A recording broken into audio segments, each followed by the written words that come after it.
Hola a todos, muy buenas tardes. Bienvenidos a este panel mensual, ahora para el mes de mayo, casi a un mes de las elecciones intermedias de nuestro país. Los saludo con mucho gusto, Enrique Covarrubias, director de análisis económico de Actinver. Hoy vamos a tener un invitado especial, pero antes de pasar con él, primero le doy la bienvenida a Julio Serrano, director ejecutivo de Banca de Inversión y Banca Corporativa. Julio, ¿cómo estás? Buenas tardes. Buenas tardes. Buenas tardes a todos. Y también nos acompaña, como cada mes, Héctor Madero, director general de Actinver. ¿Cómo estás, Héctor? Buenas tardes, muy buenas tardes a todos y gracias nuevamente por acompañarnos. ¿Con quién estás, Héctor, hoy? Bueno, tenemos aquí un invitado especial que nos va a hablar de un tema calientito el día de hoy. Don Armando Ríos Peter, famosísimo jaguar. Que vamos a estar hablando de política, tema Sí. complicado. Por lo general, esta hora siempre hablamos de mercados, de economía, de inversiones, pero creo que hoy amerita empezar a tocar el tema de política. Estamos en una etapa bien interesante para nuestro país, donde nos estamos jugando cartas muy importantes y creo que es un tema relevante que a final de cuentas va a tener un impacto en todo lo que es inversiones y perspectivas de la economía.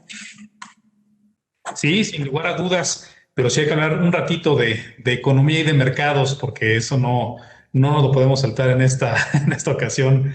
¿Qué te parece, Julio, si comenzamos contigo antes de pasar al tema interesante? ¿Cómo viste este mes de abril que acaba de terminar? Bueno, siguieron los mercados con incrementos, pues la verdad, muy importantes.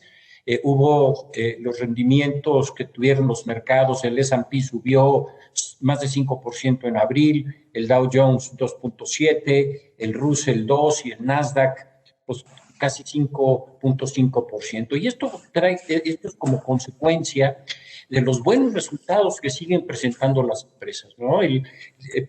Los resultados al primer trimestre, pues las ventas subieron 12%, el EBITDA subió pues, más de 25%, pero algo espectacular fue las utilidades netas del mercado americano, subieron 66%, forma aritmética, pero si tú calculas cuánto subió la utilidad neta del S&P, subió 75%. Y esto lo estamos viendo con la recuperación tan fuerte que está teniendo la economía. Solo me gustaría resaltar en la parte americana que de los grandes resultados, además del tema de tecnología, fue el de las financieras y principalmente el tema de bancos, porque están empezando a regresar reservas crediticias que habían creado durante el año pasado, las están regresando. Entonces estamos viendo un incremento muy importante en sus utilidades. Y bueno, México también no tuvo esos rendimientos, subió 1.6% en pesos en abril y como 2,5% en el mes en términos de dólares. Y en términos de EBITDA sí hubo un crecimiento muy importante, cerca de 22% creció el EBITDA de las compañías. Entre los mejores reportes, bueno, espectacular el reporte de Grupo México por los precios del cobre, que todavía estaban más abajo de como están al día de hoy. Cemex fue otro gran reporte fue Cuervo y Bimbo fueron los reportes que sobresalieron en México. Y con esto, Enrique, te regreso la palabra. Sí, gracias, Julio. También desde el punto de vista económico, durante el mes de abril se dieron a conocer los datos completos de marzo y por lo tanto del primer trimestre del año y también ya los primeros datos del mes de abril que hemos comenzado a obtener. ¿Qué se vio en la economía de Estados Unidos? Por mucho va a continuar siendo la economía que impulsa el crecimiento global. Por ejemplo, la actividad industrial de Estados Unidos solamente en el mes de marzo, comparado con el mes de febrero, creciendo 1.4%.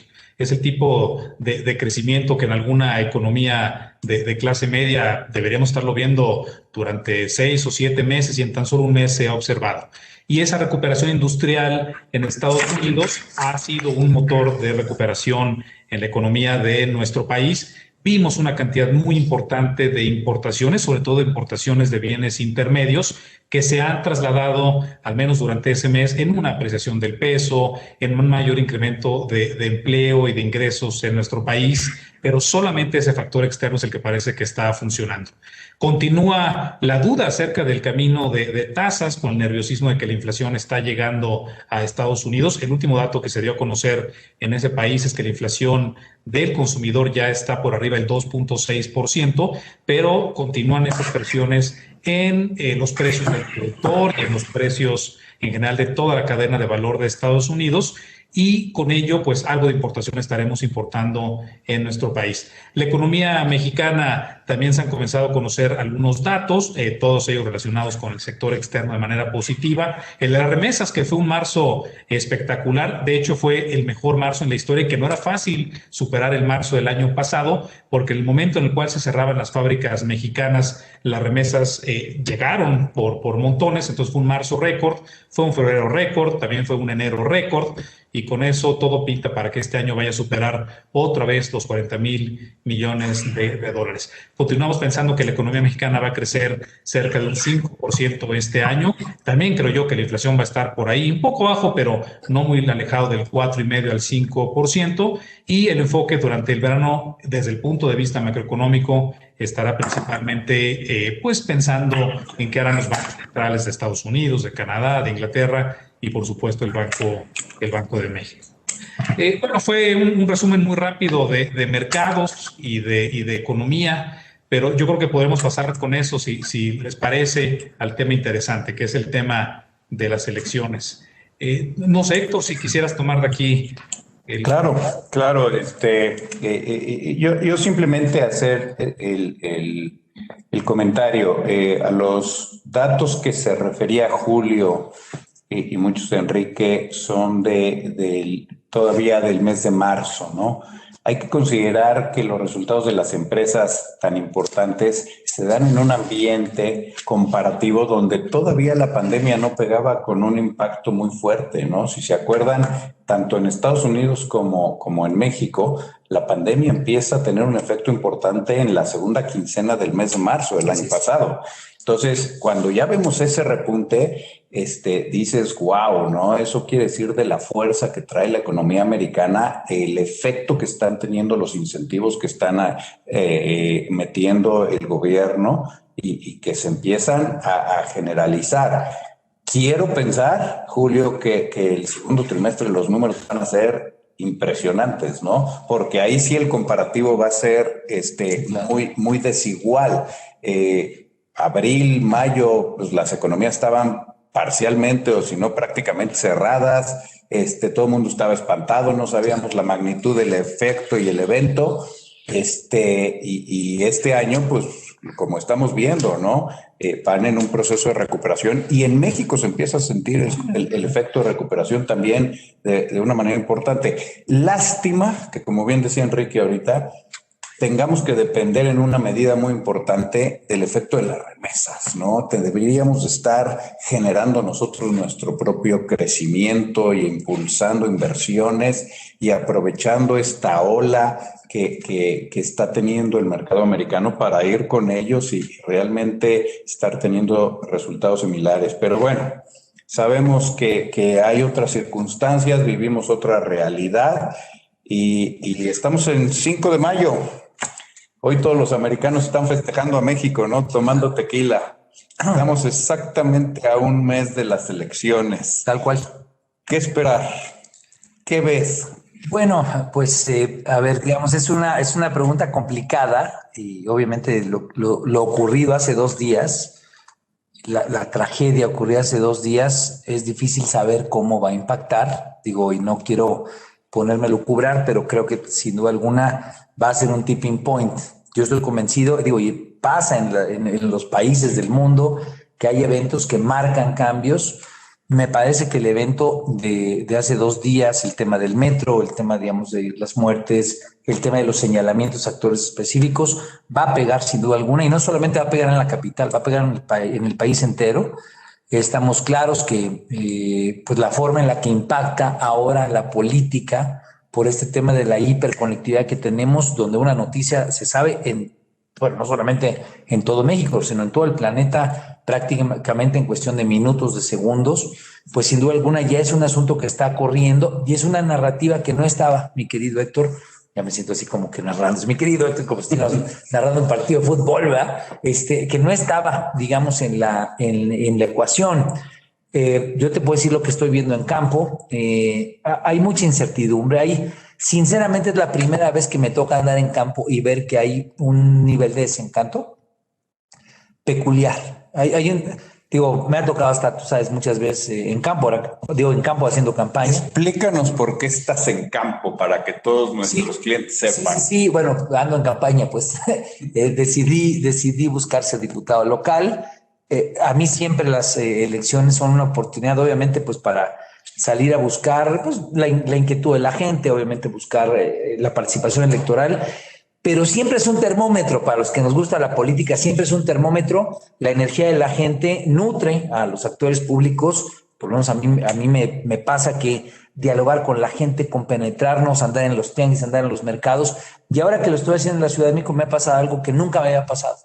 Estoy viendo un desencanto, una molestia muy peculiar que no me había tocado tener. Posiblemente es la primera vez que lo hago en la Ciudad de México, pero no creo que sea eso. O sea, en el tipo de diálogos que estoy encontrando con la gente, me encuentro ya un tema de molestia contundente con el tema de la política, preocupantemente de la democracia, de las elecciones. Solamente vienen, solamente nos piden el voto, nunca regresan. Y estoy en un lugar en el que, bueno, pues hay una presencia importante del partido Guinda, dígase, el partido que gobierna no solamente la ciudad, sino el país. Y entonces, sin caer en una cuestión de críticas ni nada, solamente lo que quiero ver es, o plasmarle a nuestro auditorio es, siento que sí la gente se siente realmente molesta con que el sistema sigue funcionando igual. El sistema político, este tema de todos vienen, prometen y nunca regresan. Me ha tocado escucharlo, pero el hecho de que esté presente nuevamente frente a lo que está, digamos, en las encuestas, este tema, y ahorita hablamos de las encuestas, son públicas, además de todo, el hecho de que Morena siga teniendo una fuerte presencia, a mí me hace dudar, lo tengo que decir a título personal, de qué tan representativas están siendo las encuestas. Yo estoy diciendo, digamos, en este tema no es exclusivo de este momento, siempre las encuestas lo que hacen es, pues la gente ya se aprendió que en la encuesta, pues no les digas. Hoy salió una encuesta publicada en El Financiero en la que los números cambian, no poquito porcentaje, 3, 4 puntos entre la encuesta que es en casa y la encuesta que es en teléfono. Quieras que no, ahí hay un actor estratégico que de repente dice, a ver, ¿saben cuál es mi número de casa? ¿Quién sabe si aquí después el padrón? La gente obviamente hemos vivido en un mundo autoritario que no ha cambiado, Claro. Lo debo decir porque todos los partidos políticos y el actual hacen exactamente lo mismo. Te echan en cara de que no va a haber programas, que se van a acabar las políticas de atención, en fin. Entonces yo creo que las encuestas que hoy tenemos no son muy confiables. Estoy convencido de eso. Fíjate, para mí fue algo bien impactante hace un par de días, antes de la tragedia, que el presidente andaba allá pidiendo perdón a los mayas, pero después oía yo una entrevista y la gente afuera realmente molesta, ¿no? Claro. Reclamando, decía, ¿qué es esto, no? Los mismos mayas. Entonces, y yo estoy de acuerdo, yo empiezo a ver una sociedad cansada de la política, desanimada, ya como que no sé si eso es bueno o malo y no sé qué impacto tenga a la hora de que la gente tenga que decidir salir a votar o no. Claro, mira, yo te diría, sí cansada, pero que también ese cansancio tiene que ver con un nivel de conciencia nuevo. Por lo menos también de lo que me ha tocado a mí vivir, hay un tipo de información que como fluye tan rápido y que tiene tantas aristas, pues la verdad es que tenemos hoy un nuevo ser humano, un nuevo ser humano en el planeta. Pero en México tenemos un tipo de votante que no habíamos visto en mucho tiempo. Lo vimos emerger en el 2018 con mucha contundencia Y yo creo que ahorita es impredecible en el 2021. Lo digo además de todo, con este tema de que la información te genera, vamos a quitar el evento de hace 2 días porque tiene sus peculiaridades, además de todo para no rayar en este tema de sobredimensionarlo. Es un tema feo, pero al final de cuentas murió gente, pero eso va a pegar, es un tipping point. Pero vamos a analizar el de Félix Salgado, ¿no? Que además de todo es mi paisano, yo soy de allá de Guerrero. Y en el tema de... Explícame que todavía traen mayoría en ese estado. Pero se ha acercado. Ahí la verdad es que la distancia es increíble. Bueno, ahorita traigo alguna encuestilla ahí. Yo hubiera esperado que las mujeres estuvieran haciendo un movimiento. Pero Guerrero tal vez por el tema de interconectividad, tal vez por el tema de una mayor presencia rural, tal vez un poco de menos información, menos contundencia en términos de cultura política. Hay como varias cosas que en Guerrero todavía tenemos un retrasito. Lo teníamos hace 6 años, lo seguimos teniendo, pero un retrasito que ya es mucho más corto y que además de todo, en el caso, yo te platicaba la vez pasada, pues las encuestas se disminuyeron 10%, o sea, a 10%, cuando era una encuesta que era hace tres meses, que era ponemos al que sea y ganamos, te lo decía la gente de Morena. Hoy, bueno, hay una encuesta en la que yo la chequé y yo dije, se la voy a presentar a Héctor y a los amigos de Actinver. Pues mira, en el caso de Guerrero, vale la pena comentarlo, trae pues más o menos una distancia, chécate nada más este dato, 34 contra 30%. Wow. Según el Financiero. O sea, no estoy hablando de una encuesta, Pato. Es decir, se han ido acercando las distancias. En Michoacán, que pasó más o menos lo mismo, sin tanto ruido como en el caso del tema de los señalamientos de violación, temas duros que además de todo han involucrado a las mujeres y que le han pegado a la marca, no solamente en Guerrero, le pegaron en Tijuana, le pegaron en Quintana Roo. Mira, en el caso de Michoacán, en esta encuesta, la misma del Financiero, 38% contra 37%. 38% a Morena, 37% el PRD. Hace 3 meses, esa distancia era brutal, era decir, bueno, a quien pongan en Michoacán, se va a arrasar Morena, va a arrasar en Guerrero, va a arrasar Morena. ¿Qué es lo que está pasando? Que como la gente está más informada, está más al tiro, pues también está más demandante, más consciente, y aun cuando tiene estos retrasos de los que yo hablaba, el caso de Guerrero, pues fíjate nada más, si la encuesta de Morena fuera cierta, digo, asumimos que siempre se pueden equivocar, pero pues ya está más o menos en el margen de error, 1 punto menos, 3%, y entonces, ¿qué pasa? Yo me acuerdo que alguna vez que platicábamos con los clientes de Actinver, me decían, bueno, pues ganar Morena, pero ¿quién sabe? ¿Por qué? Porque ¿cómo funcionan los procesos electorales en este país? Pues claro, si tienes tú a un presidente súper fuerte, súper contundente, a Morena arrasadora, pues ningún gobernador va a querer atentar a meterle manita. Pero en Michoacán, si está el hermano del gobernador, ¿no? Y está 1%, pues mira, ¿no? Dicen en la caja abierta el gusto peca, no sé cómo dice el dicho, pero sí es posible que en este mes tengamos cambios que no hubiéramos pensado hace solamente 1 mes y medio. Y bueno, todavía faltan 28 días de que haya pues, campañas, esfuerzos, estrategias. Dicen que una campaña solamente se gana dependiendo de los errores del adversario. Eso es, digamos, una de estas frases de los gurús. Pues mira, Morena se ha equivocado en un chorro de cosas, puso a este cuate de candidato y ahora tiene un tema externo que pues le va a pegar a la marca sin duda alguna de manera contundente. ¿Qué me dices de Campeche que ponían a una disque super candidata? Claro. Bueno, y va en el último lugar. No, bueno, ese es increíble, ¿no? Bueno, se les desplomó ahí. Tú sabes que yo estaba metido aquí en la Ciudad de México y yo me acuerdo que siempre utilizaba como ejemplo el tema de Álvaro Obregón. A ver, lo cuento un poco para remitirlo a Campeche y cómo todo está interconectado. En el caso de Álvaro Obregón, ¿qué es lo que te criticaba la gente aquí en la Ciudad de México, pero para toda la gente que nos ve en todo el país? Decían, nunca estuvo presente, nunca cumplió con lo planteado, nunca regresó. Esas son las críticas que le hacían a la actual candidata de Campeche. Entonces, de repente, pues como es un gran personaje, pues se va, claro, la bendición, el apapacho, la fuerza, y de repente hoy pones a evaluar a la gente en su neta real. O sea, porque además de todo, ahorita no trae la marcota, no trae el fenómeno del presidente de hace 2 años y medio. Entonces a la gente ya cuando la pones y la pones, digo, perdón que suena así, pero desnuda en su realidad, pues te das cuenta de que no ha estado ahí en mucho tiempo y no te alcanza el tener el apellido de un exgobernador y mucho menos traer la marca en este momento de Morena cuando traes pues un tractor ahí entre Movimiento Ciudadano y el PRI que están compitiendo entre ellos. Entonces, es un gran ejemplo de que ya no hay marcas establecidas para así. Yo me acuerdo al principio que decía, no es que Morena llegó para gobernar 1000 años como el Tercer Reich. No manches, pues a ver si sobrevive en los próximos 3 años y a ver si en 3 años después de esta elección, pues no tenemos un cambio en la geometría política tan radical, pues que no podamos en este momento prever cómo va a ser. Entonces, fenómenos reservados, como dicen en el béisbol. ¿Cómo explicas que entonces la popularidad del presidente? ¿Qué te dice la gente en El campo? presidente tiene un, como decían hace poco en un diario estadounidense, el presidente tiene un teflón muy peculiar debido a una circunstancia única que nadie más tiene en este momento y que si alguien quiere repetir tiene que hacer exactamente un mismo proceso.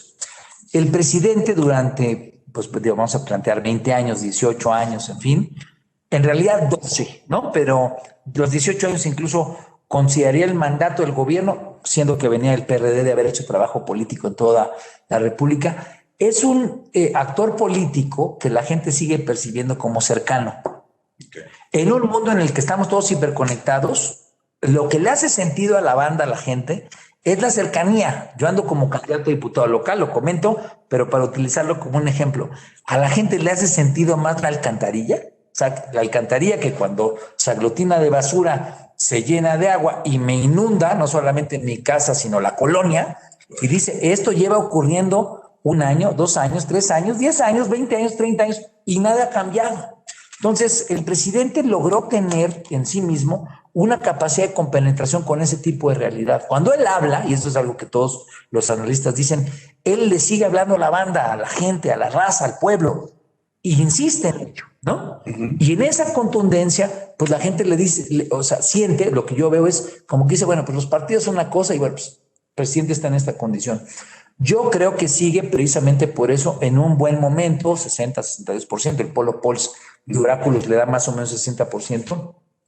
Sin embargo, creo que de cómo se maneje lo de hace 2 días va a depender mucho qué tanto, algo que hemos platicado en algunas ocasiones con los clientes de Actinver, se logra hacer una dicotomía ya de política pura, ya no de cercanía, que es, por un lado, el presidente siendo el que va contra la corrupción y trabaja contra ella y mantiene un discurso que la gente sigue creyendo, sin duda alguna desgastador, pero en el cual él va contra la corrupción, los corruptos, y el tema de la ineptitud, que siempre se le califica a un presidente, aquí en el mundo, no estamos hablando de nada raro.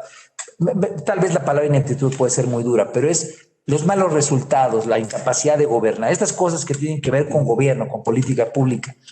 Porque sin duda alguna lo que ocurrió hace 2 días ya es una evidencia plena donde ya no hay alguien a quien echar la culpa, lo vimos en las redes, 98% del costo de las redes fue contra los representantes del actual gobierno, no el presidente, pero obviamente pues está Marcelo, está Claudia, en fin, digo, quienes están pues en medio del barullo, ni siquiera Mancera, están... No, pusieron a todos.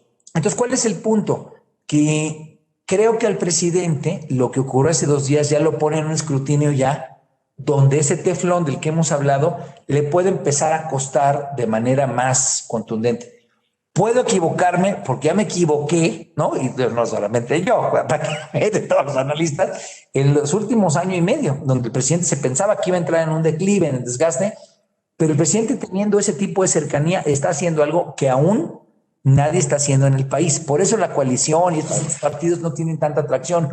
Porque como solo se pelean con él, digo, perdón que use el ejemplo de repente estos políticos del PAN, donde está una señora exigiendo que alguien le conteste qué pasa con su hijo, un hijo chico que venía en paseo, entiendo que es un hijo digamos de 14, 13 años que recientemente apareció que perdió la vida, puedo estarme equivocando, pero pues de repente tienes una mamá sintiendo todo en lo más profundo del corazón. ¿Qué va a pensar una mamá? ¿No? Pues mi hijo, ¿dónde está? Y de repente un politiquillo ahí diciéndole, vamos a presentar la denuncia. Bueno, pues, y lo digo tal cual, pues la señora decente porque no les mentó a la madre. Entonces, el problema es que la política de esos actores que solamente ven a Andrés como un referente para contradecirlo, no han entendido en 2 años y medio que la política es de base. ¿Qué es lo interesante de esta elección? Y con eso cierro mi comentario. Los liderazgos que veremos en el 2024, muchos de ellos ni siquiera sabemos quiénes son porque son actores de base. son gente que anda buscando precisamente ser alcalde, ser diputados locales. O sea, la raza se está reentendiendo y la posibilidad de triunfo de alternativas distintas a Andrés Manuel o a Morena o a los partidos tradicionales están construyéndose hoy en la tierra de lo local. Es lo que yo creo. Bueno, yo pensaría. Ya hasta me emocioné, pues. Realmente las elecciones intermedias no son tan importantes o tan seguidas, pero este año es algo inusual. Vamos a estar votando por un montón de funcionarios. Dice el INE que son casi 20,000 funcionarios que se van a estar escogiendo en esta ocasión. ¿Qué vamos a elegir? Presidente y Senado no, pero ¿qué cosa sí? La Cámara de Diputados completita, ¿no? 15 gobernadores, 30 congresos locales y casi 2,000 presidencias municipales. No sé si les parezca que hablemos de algunos de estos cuerpos, a ver qué podríamos esperar, cuál es el resultado que se podría obtener en diferentes escenarios.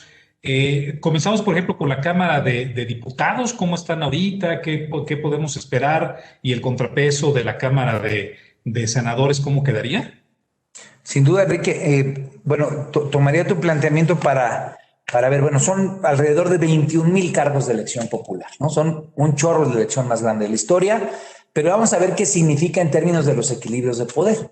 Pues son, para empezar, 500 diputados federales, diputados o diputadas federales. Eso significa la posibilidad de que quienes no están de acuerdo con la mayoría de Morena que se ha tenido estos últimos 2 años y medio, pues cambie, ¿no? ¿Y qué impactos tiene eso en lo económico? Pues que si no tienes contigo a la Cámara de Diputados, no puedes sacar la ley de ingresos, que es precisamente la Cámara de Origen, y no puedes sacar el presupuesto, que es la Cámara única que lo discute. Ahora, también no hay que sobrepesarlo, porque yo entiendo que muchas veces pensamos que vivimos una democracia tan contundente. Aparte, me llama mucho la atención cómo en la política los actores tradicionales siempre sobrevenden el tema. Es que es la primera vez en la que tenemos un congreso. No, siempre hemos tenido un congreso que hace lo que dice el presidente. Siempre. Tampoco hay que maximizar, ¿no? Ahora no les gusta a algunos. No tan al detalle como este. Lo que pasa es que el presidente no te lo marca. Yo matizaría. El presidente tenía otras formas. El presidente se hacía güey. Perdón que lo diga así tal cual. Este presidente sí te lo marca, ¿no? Pero yo fui diputado federal y fui senador. Y al último, ¿cuánto es? Quítale el número que pensaste. El presupuesto lo termina armando el presidente, porque la ley de planeación hacendaria, pues le da una cantidad de facultades al presidente a lo largo del año que, pues claro, tú votas por un presupuesto, pero él te va haciendo asignaciones y viene la lana del Banco de México, etc. Y al último, gran parte, digamos, de los recursos, los excedentes del petróleo, al último el presupuesto, el presidente de la República.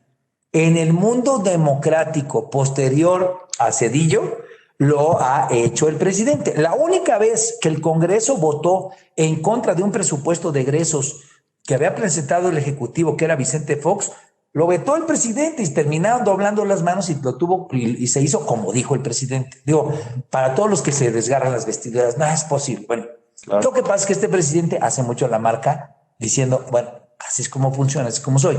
Pero ¿por qué creo que es importante el tema de la ley de ingresos y el presupuesto de ingresos o cualquier ley, sobre todo las energéticas que están ahorita mucho a debate? Pues porque sí lo que te da son percepciones. El legislativo te sirve para que en la temperatura que representa, los nexos de representación política que son, pues te permita irle marcando también la línea y eso significa un desgaste, una contradicción, una capacidad de articulación de empresarios, de bases sociales, de organizaciones. Pues la política, al final de cuentas, tiene que ver con eso. Entonces, que la mayoría la tenga un partido o una coalición de partidos distinta a la que tiene el presidente es muy significativo, no lo demerito.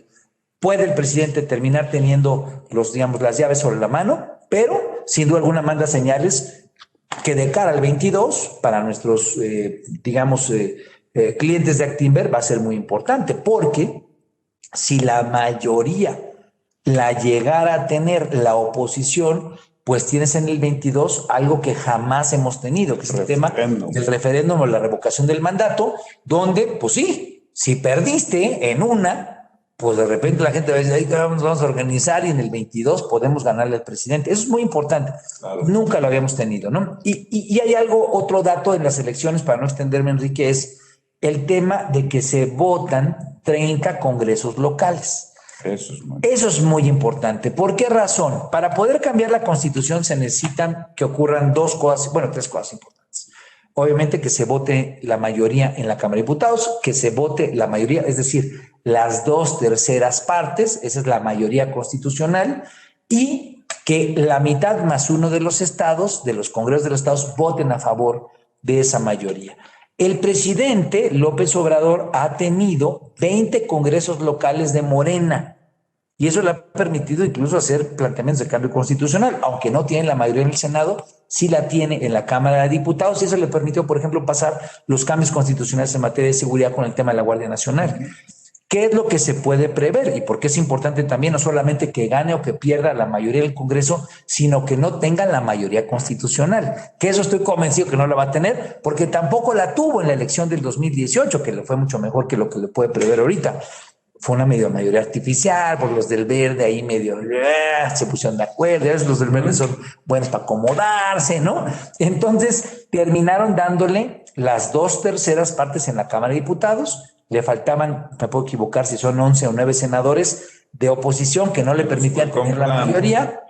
Los fue involucrando el PRI, ya ves como, no, pues tiene colita, etcétera. Entonces, eso le permitió pasar algunas mayorías constitucionales. Es muy probable, por lo menos cito la encuesta del Financiero, Morena tendría, según la encuesta del Financiero, la que se publicó y que quise utilizarle esa, pues tendría más o menos el 49%. Según ellos, ni siquiera ganaría la mayoría relativa. Pero bueno, vamos a pensar que... Pero si lo juntas con el Partido Verde... O sea, tendría 40% solamente Morena, ¿no? Luego más le sumamos el PT, el Verde, Fuerza por México, el PES, con eso tendría el 49%, no tendría la mayoría más uno. ¿Cuánto tendría lo que llaman el PRIAN-RD, no? Sería el 42%. ¿Qué partido va a jugar aquí de manera interesante? Movimiento Ciudadano. Movimiento Ciudadano va a tener 5% y es ahí donde puede jugar como bisagra. Luego, si ganara Nuevo León, que por lo menos ahorita está liderando algunas de las encuestas, pues tendría Jalisco, Nuevo León, el 5% en la Cámara. Pero que es chiquito, ¿no? O sea... Pero ya 3 estados es importante para un partido.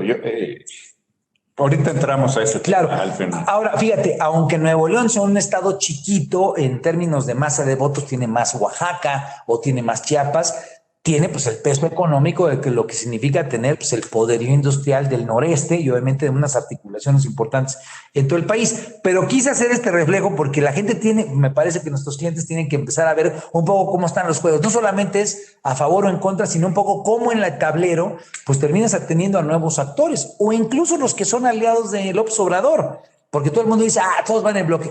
No ocurre así. Se lo digo a nuestros clientes de Actinver. No ocurre que un partido por tener una coalición de repente todas te las vote en línea. Eso es falso. Es algo que además de todo, ahorita lo estoy viendo en campo, te dice la gente, entregas no, ustedes son aliados de López Obrador, te critican, etcétera. Pero que es importante hacer una condición. En la medida en la que haya más actores en la Cámara de Diputados que tengan capacidad de decisión, así sea el 1%, el 2%, el 3% de lo que significan los votos, esos votos van a ser importantes para lo que sigue, porque nada está escrito en piedra y a final de cuentas estás hablando de gente que son políticos, están midiendo sus intereses, están midiendo el 2024, quién es el bueno, quién falló, etcétera. Entonces, es interesante esto porque hoy, si la encuesta de Morena fuera el resultado dentro de un año, no hay nada para nadie definitivo. 49% de Morena, sumando que ahí tiene cachitos que serían variables, 42% del PRIAN, y por lo menos ahorita, pues tienes al Movimiento Ciudadano que sería la bisagra. Muy importante. Así es. Muy importante. Oye, Armando, una pregunta entonces. Tu conclusión es entonces que la probabilidad de que vinieran cambios constitucionales es bajísima o es muy bajísima. No, bajísima. No la veo y especialmente lo hemos comentado, Julio, en el caso del tema energético, digamos. Es que a eso iba. Digamos, esta jugarreta rara que yo no entiendo, la verdad es que no tengo muy claro cómo describirla. Como el mundo ha cambiado, pues también han cambiado las variables de análisis y esta de las leyes que a sabida cuenta son inconstitucionales, pero que se pasan para que se vayan al Poder Judicial y quita el número que pensaste, ¿no? Pues la verdad es que no las entiendo en términos políticos más que como, digamos, un acto de expresión de esto es lo que yo quise hacer. Siempre lo he dicho, me parece que este gobierno, su mayoría parlamentaria, ha querido dejar una marca, decir, esta es la forma en la que queremos ver el tema para que nuestra coalición de votantes vea que sí teníamos intención de hacerlo. Y ojo, dije, teníamos intención de hacerlo, pero si no estás cambiando la Constitución, cosa que no ocurrió en el tema de la ley, en la parte de electricidad, la ley energética, y que tampoco ocurrió, porque ocurrió la misma bronca en la parte de hidrocarburos, y es más, incluso en el tema de la ley de telecomunicaciones, pues pareciera ser que se están amalgamando cosas frente al Poder Judicial que no se van a resolver a nivel constitucional. Pero tiene todavía una ventana, porque el señor puede... vamos a suponer que sucede lo que estás mencionando, ¿no? Que no ganan la mayoría absoluta. Pero este nuevo Congreso entra en funciones en septiembre. El señor podría pedir que con el Congreso actual se llamara a sesiones extraordinarias para aprobar todos estos cambios, donde hoy sí podría tener la posibilidad de hacerlo. Claro. Nada más que los 11 votos de la oposición en el Senado van a valer el mundo entero, sobre todo si perdieron. Yo creo que no se darían. ¿A qué es a lo que voy? Si, repito, y perdón por la falla, pero no me acuerdo si son 9 o 11, pero digamos, para efectos prácticos hay un espacio legislativo en el Senado de la República que frente a un cambio constitucional, vamos a pensar, el 6 de junio no salieron bien las cosas, ¿qué pasó? Hay que acelerar el proyecto político y es más, vámonos a for big, ¿no? Olvídate tú de la ley energética, vamos a la guerra, ¿no? Vamos a pedir que haya ¿cómo se llama? Reelección, o sea, las cosas duras, ¿no? Cine fuera. Pues tienes a 9 senadores o a 11, pues que les van a entregar en plata convertirse en, digamos, o en los villanos o en los héroes, dependiendo de qué lado de la cancha estés, porque el presidente hoy, aunque quisiera hacer ese cambio constitucional, no tiene el Senado. Entonces, sí hay un espacio, sin duda. Podría ocurrir, bueno, pues como te digo siempre, de $1, ¿cuánto porcentaje le pondría? No le pondría muchos centavos, le pondría unos 10 centavos, porque a final de cuentas, si hubiera perdido la elección esos 9, dado que son del PRI, del PAN, del PRD y Movimiento Ciudadano, es seguro que se estarían revalorando. Entonces, que podrían ser parte de un momento nuevo en el cual, pues, cometer ese acto, pues, solamente que ya les hubiera regalado una casa, no sé, blanca. Una cosa así de locura. Pero bueno, estoy diciendo cosas que no se deben decir, pero sería una cosa que sería una locura. No creo que ocurriría. Sinceramente, creo que si la coalición que respalda al presidente pierde la mayoría, vamos a pensar, absoluto, lo que llaman mayoría relativa, que es decir, el 50% más 1 para ganar las discusiones legislativas, no va a tener, para que mi querido Julio duerma en paz el día de hoy y obviamente en muchos días que vienen, no va a tener la mayoría constitucional porque no la tuvo en el 2018 el presidente. El presidente armó una mayoría constitucional artificial. El Verde Ecologista fue aliado de José Antonio Meade. Y le dio, no me acuerdo si 42, 43 votos que dijeron, ay, pues ahora este es el jefe. No, eso no va a ocurrir. Digo, si es que las predicciones son estas. Ahora, que es importante y que hay que darle seguimiento. Todo está cambiando. Y en mi caso personal me he enfrentado y me he encontrado con estar haciendo campaña como nunca me había tocado, donde la capacidad de información, de comunicación, de organización de la banda es superlativamente superior a la que tiene cualquier actor público, ¿no? Entonces, por eso hechos como el de hace 2 días, pues te cambian la marca. Digo, si se la cambiaron en España 3 días antes, cuando los hechos igual con los trenes en la Tocha, pues me parece que aquí tendrán efectos importantes. ¿Cuál es el punto significativamente que yo quiero dejar en claro? La oposición podría aprovechar esta situación, sin duda, pero tiene una enorme falla y una enorme falta desde hace 2 años y medio. La oposición sigue pensando que la política funciona en términos del contraste hacia el presidente, contra el presidente, y no se ha dado a la tarea de hacer trabajo social, propuestas, pero sobre todo trabajo social de base. Por eso el video ese que te estoy comentando es tan ejemplificativo, lo vuelvo a repetir, es, oiga, no sé dónde está mi hijo. Y el otro diciéndole, ¿quiere usted ir a denunciar a Claudia Sheinbaum? O sea, está totalmente dislatado de lo humano, de lo que es ponerse en los zapatos de la gente. Entonces, ahí es a donde está la elección.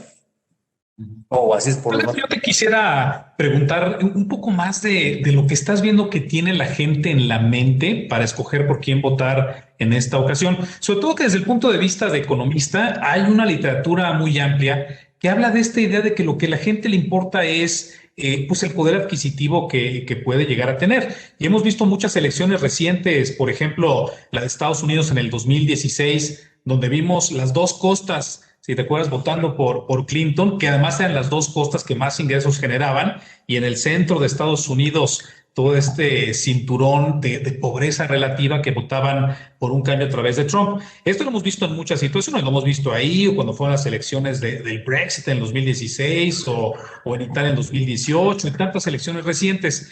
Pero aquí en México vimos las elecciones del 2018 un cambio profundo, porque no importaba si tu estado crecía mucho o no, se votó casi abrumantemente por un solo partido que representaba un cambio, porque tal vez lo que la gente tenía en la cabeza no era la economía. No sé cuánta gente fue a votar ese día pensando en el Producto Interno Bruto per cápita del estado.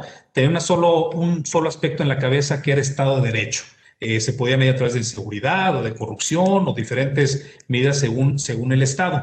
Pero en estos 3 años han cambiado muchas cosas. O sea, por un lado, la inseguridad ha disminuido en gran medida, al menos en la encuesta de percepción de la gente, pero también estamos viviendo épocas sumamente raras donde la gente está preocupada por vacunas, por empleo, ahora este tipo de eventos como el accidente. ¿Cuál crees que sea el principal determinante de decisión del votante? Mira, yo creo que sin duda alguna hay que medirlo, digamos, un poco en cómo han ido evolucionando las cosas. El periodo de los 12, 13 meses de marzo a marzo con la pandemia tuvieron esta cosa así como una función de coseno, ¿no? O sea, con muchos cambios. Y obviamente eso también le pegó en la percepción al presidente, hasta que de repente el presidente se estabilizó en 60%.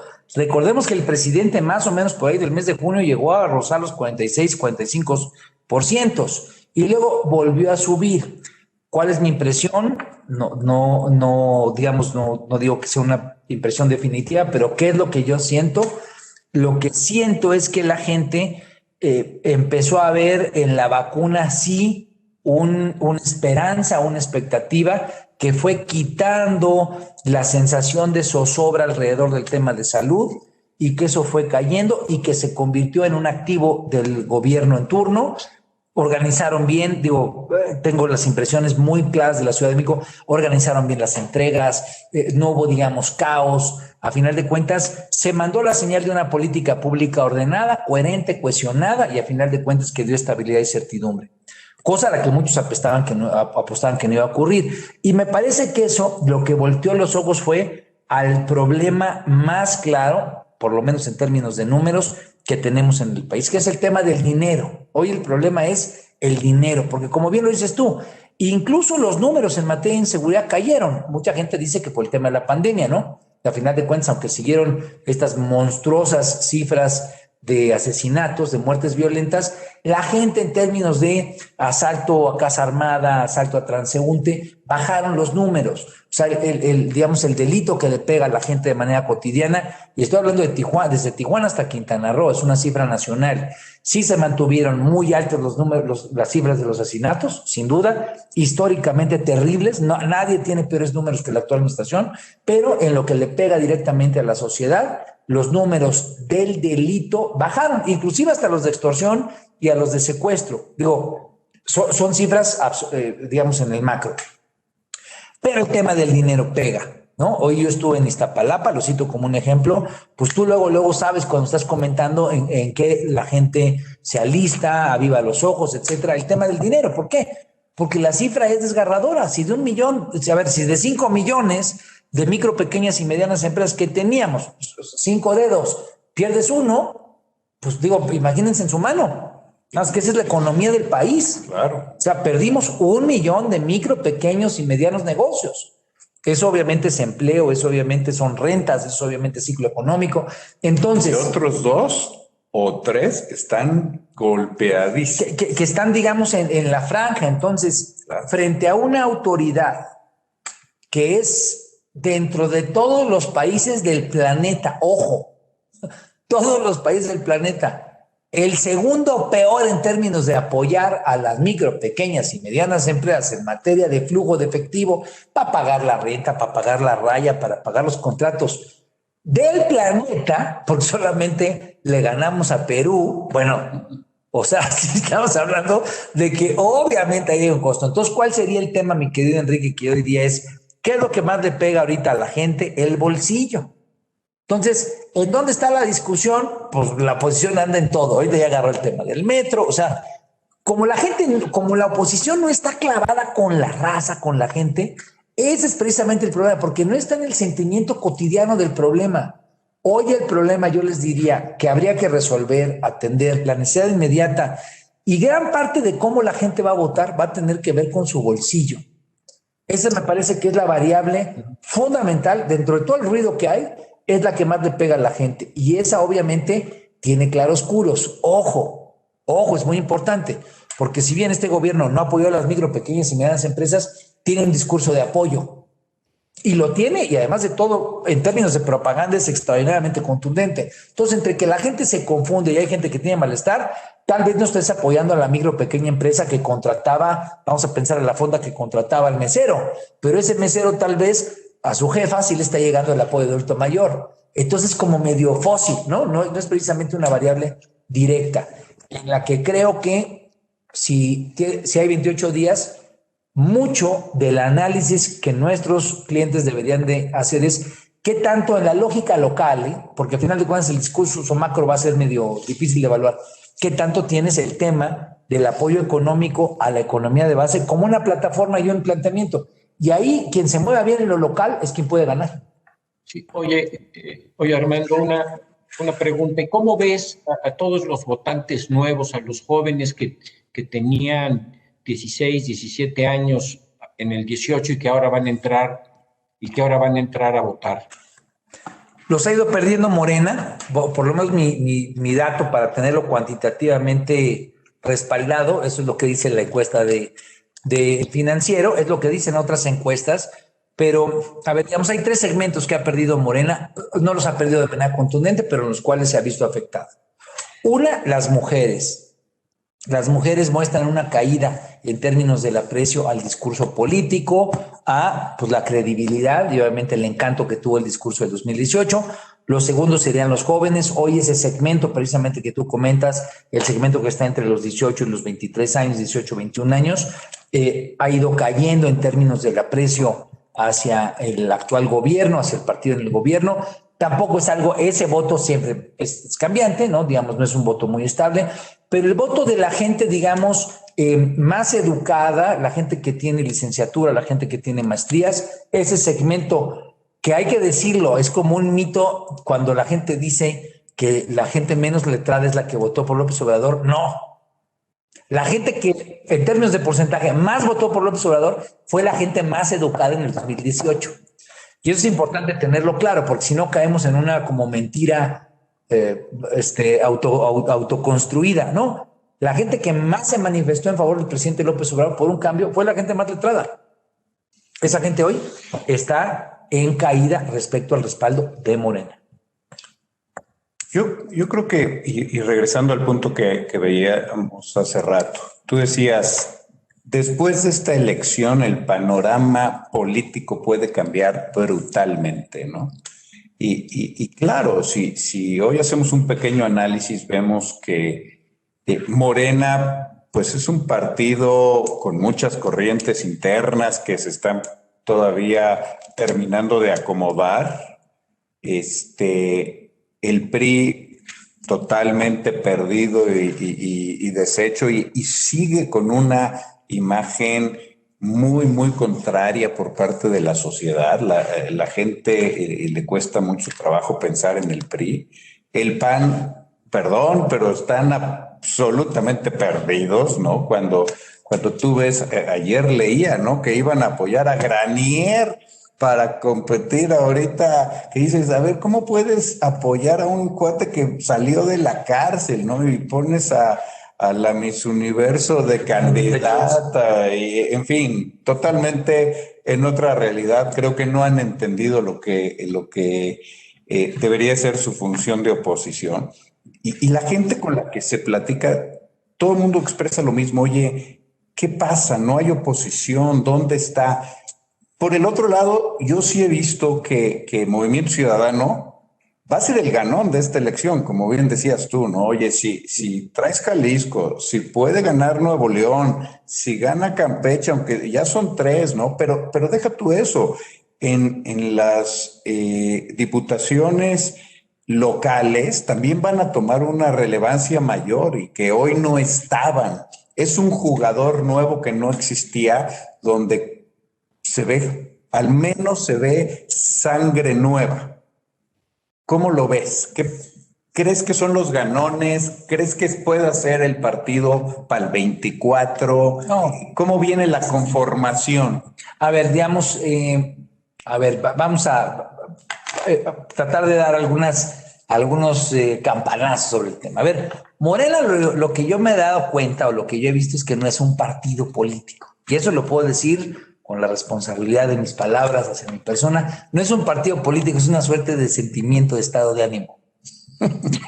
O sea, sinceramente, no está organizado. O sea, yo lo veo en tierra, los candidatos pues, están montados en la marca, no existen, no regresaron, no estuvieron atentos. O sea, realmente hubo 2 pecados capitales de parte de Morena. Por eso digo que es como un sentimiento. Pero el sentimiento en el mexicano, aparte, todo es fascinante. Los mexicanos, perdón que lo diga en términos puntuales, pero lo iba a decir, pero estás tú, me vas a regañar. O sea, es fascinante, ¿no? El mexicano acepta, es noble, permite, hasta que de repente dice, chingazo, ¿no? Conste que lo dije, pero en bajito, porque luego Juli también me regaña. O sea, el mexicano de repente llega el momento en el que no sabes, como el tequila, ¿no? Te tomas 3, 4, hasta que de repente dices, oye, me emborraché. El mexicano acepta 1, 2, 3, hasta que de repente dice, ya no más. Esto que acabo de decirte, que me ha tocado verlo, es digamos, es la kriptonita de Morena. O sea, la gente le ha permitido a Morena hacer, etcétera, hasta que de repente va a ocurrir el momento, y creo que ya viene, el que va a decir ya no más. Por eso digo, es como una suerte de estado de ánimo. Claro, Morena todavía es el colchón hacia el presidente López Obrador. Por eso quien está pagando ahorita todo es Morena, claro, ¿no? Que es a lo que voy. El presidente siempre tendrá sus talentos, sus capacidades, sus fortalezas, y esa gran inversión que hizo en el pueblo de México de recorrerlo, de tocarlo, de conocerlo, neta no lo veo fácil que se acabe, ¿no? O sea, lo veo con una potencia, sobre todo porque nadie más lo hizo. Entonces, frente a nadie más lo hizo, él tiene ese privilegio que se lo ganó a pulso. Ahora Anaya está queriendo hacer el ridículo. Bueno, claro. Bueno, pero además de todo, copiando y chafa. O sea, la cosa es ser neta. En la política hay que ser neta. Entonces, al presidente la gente lo vio neta, lo vio, ¿no? No de me quito. O sea, cuando la gente ve que la política es chafa y es artificial, ahora además de todo te la cobra triple, ¿no? Otra vez vuelvo al tema ese, oiga, ¿quiere usted a denunciar? No manches, ¿no? O sea, no se valen esas cosas.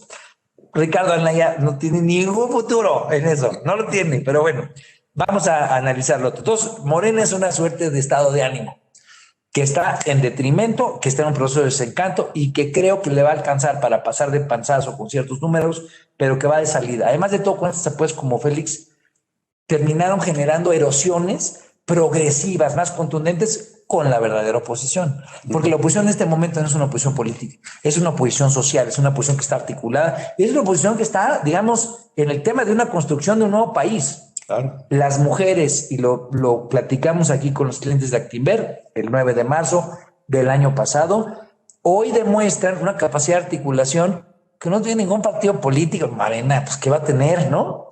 Que es informarse, comunicarse, organizarse de manera descentralizada, tienen capacidad de articularse frente a temas que son sentidos, que son dramáticos, son terribles. El tema de que 11 mujeres estén siendo asesinadas en este país y que de repente el presidente no tenga empatía con el tema, se convierte en una oposición que no solamente representa el 52%, sino que tiene la simpatía de un porcentaje importantísimo de hombres. Claro. No los más todavía, pero es importante. Entonces, ¿cuál es el punto? La oposición está en la sociedad. Entonces, ahorita que preguntaste tú el Movimiento Ciudadano va a ser el ganador en términos electorales, puede serlo, Puede serlo, porque está en la coyuntura, pero es como un tema de capas del pastel de 1000 hojas, ¿no? Es una capa que es medio falsa, pero nada más hago un poco mi análisis. Sí están en la coyuntura de estar con la sociedad, etcétera. Pero ya cuando nos toca hacer partido, somos partido de las mismas, de la misma lógica tradicional. Y ahí es a donde la gente vea, creo yo, que va a acabar viendo al Movimiento Ciudadano como un partido a medios chiles en los próximos 3 años. ¿Por qué? Porque va a salir ganón, tal vez a Campeche, va a haber un chorro de ruido, el nuevo partido, pero ya a la hora de ejecutar, no ejecuta en esa nueva lógica de articulación social que representa a las mujeres, sino articula en la lógica de un partido. Se pone de acuerdo, ¿no? La renegocio entre la clase política.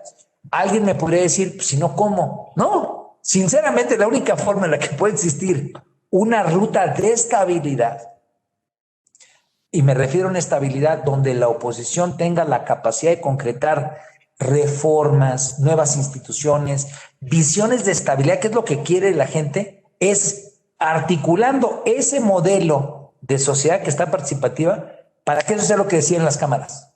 Hoy lo que se necesita, y es un poco la gran apuesta que yo creo que ningún partido la trae, pero vemos que sí la traemos, pero bueno, cito un poco lo que creo, tenemos que hacer que lo que hoy está pasando en las redes, este tema de que nos comunicamos, nos organizamos, pero pues como no está institucionalizado, volverlo instituciones. Si lo volviéramos instituciones, que el Parlamento pudiera ser un Parlamento digital, que pudiéramos meternos a discutir, a debatir la ley, pues ya no necesitamos un monito que esté de diputado, la verdad, ni en Colima ni en la Ciudad de México.